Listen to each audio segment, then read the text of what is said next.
प्रदेश में नेतृत्व नहीं बदला जाएगा, मतलब जयराम ठाकुर के नेतृत्व में चुनाव होने हैं। ऐसे में जीत का मंत्र क्या होगा, इस पर सवाल है। सरकार नहीं रिवाज बदलेंगे, ये नारा शायद अब आपको कम सुनने को मिले।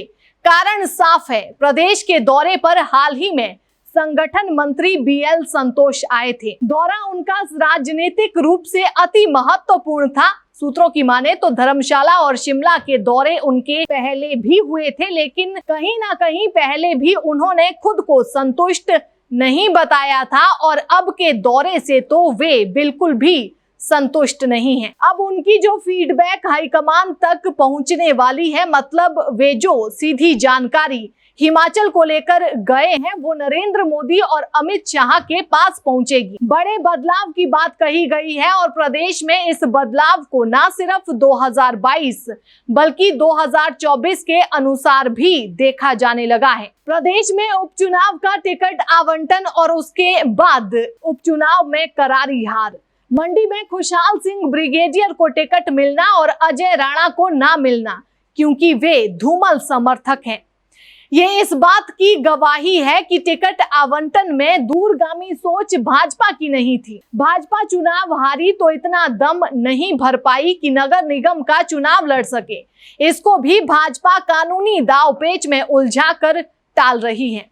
हालांकि मजबूत संगठन इसे चुनौती के रूप में ले सकता था और नगर निगम चुनाव जीतकर विश्वास जीता जा सकता है। अब इस लड़ाई में भाजपा राष्ट्रीय अध्यक्ष जगत प्रकाश नड्डा शामिल हो चुके हैं। उनका कहना है कि टिकट कटना तय है। वहीं कांग्रेस की प्रचार कमेटी के अध्यक्ष सुखविंदर सिंह सुक्खू ने जेपी नड्डा के बयान पर सदन में चुटकी ले ली और बड़ा बयान दिया कि भाजपा के मंत्री कांग्रेस में शामिल हो रहे हैं।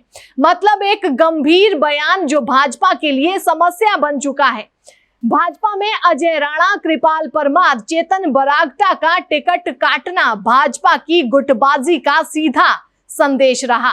इतना ही नहीं, बीएल संतोष का निचले हिमाचल का दौरा और हरोली में रिवाज बदलने के नारे पर उनका ऐतराज एक चुप्पी भाजपा में साध गया है।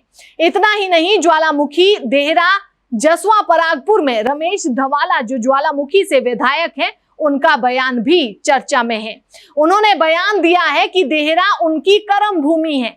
इसके अलावा पूर्व मंत्री रविंदर रवि का देहरा से लगातार दावेदारी जताना, होशियार सिंह का भाजपा में आना और फिर चले जाने जैसी खामोशी दिखाना, इसके बाद आजाद की ही तरह खुद का प्रचार करना, मंत्री विक्रम ठाकुर को लेकर चर्चा और संघी संजय पराशर का संघ के माध्यम से टिकट का दावा करना, एक बड़ा राजनीतिक असंतुलन इस पूरे इलाके में भाजपा के भीतर है। ऐसे में निचले हिमाचल में भोरंज से डॉक्टर अनिल धीमान का दावा और विधायक कमलेश की चुप्पी भी कोई बड़ा इशारा है, क्योंकि हमीरपुर जिला से 4 सीटें बदलने की चर्चा जोर पकड़ने लगी है। इस तरह से हरोली को जीतने के लिए क्या प्रयास होने चाहिए, इस पर भी भाजपा में चर्चा होने लगी है।